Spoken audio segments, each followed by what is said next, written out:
Hey, this is Josh from Streamline Retail, and I hope that you have been having the best holiday season that you have ever had. And I know that you probably had a marketing plan and a sales plan and all these things going into the holidays that you implemented and have seen great results from. One thing that I would love to encourage you to do is consider what things might look like going into this home stretch.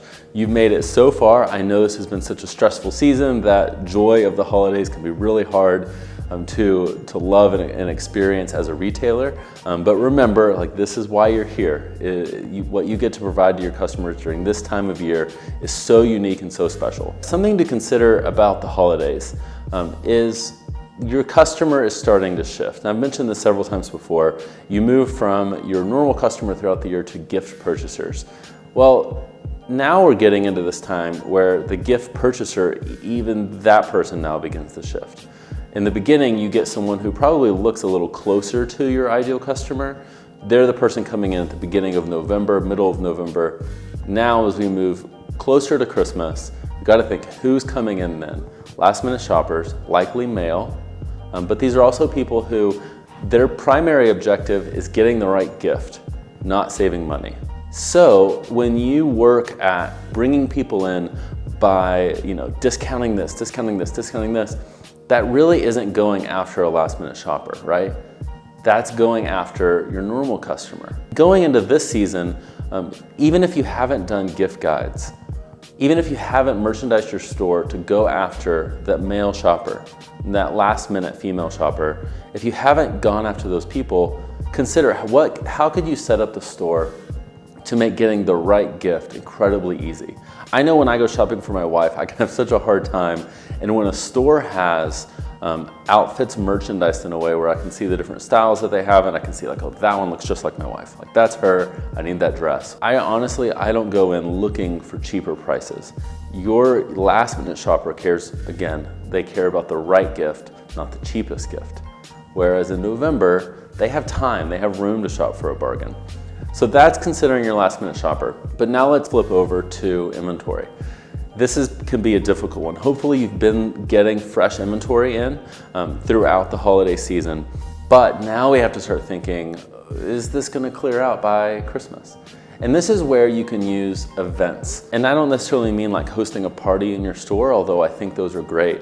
Consider, like, how could you do a flash sale? How could you do 2 hours on a Wednesday night that you're gonna put all outerwear at 40% off just for a very short period of time?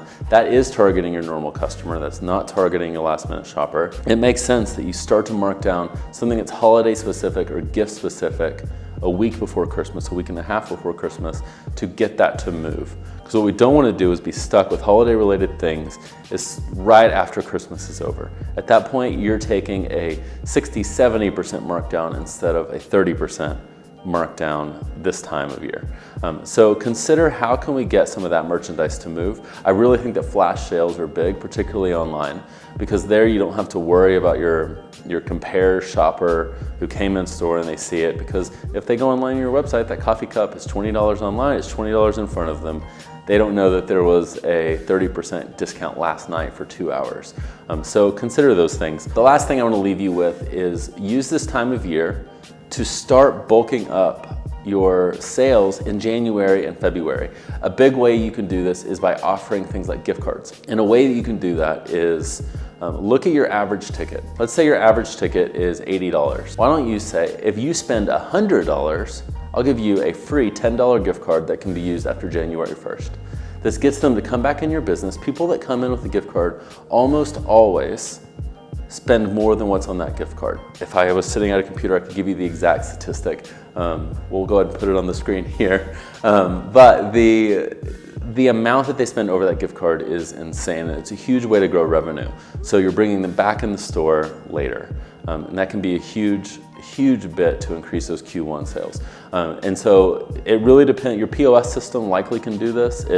There's a few ways, like in Lightspeed, you can create a negative product to kind of do that against the gift card. In Springboard, you can do adjustments of gift cards and put that reason to it. But either way, there can be easy ways to apply promotions like this that help increase your sales in the first quarter. So consider, how does your shopper change? going from your normal gift buyer to a last minute gift buyer? What things can we do to start moving inventory that we're worried about being stuck with after Christmas? And what can we do to boost Q1 sales? I recommend gift cards or other things that can be used after January 1st. So I hope that this is helpful for you. And I hope that this is the best holiday season that you have ever had. We have so much cool stuff coming your way in 2019 that we are excited to share. So thank you for watching. If you haven't subscribed to our channel, please do. We put out some really cool stuff that helps retailers grow. So I think you should watch us more often. So we'll talk to you soon. Have a good one.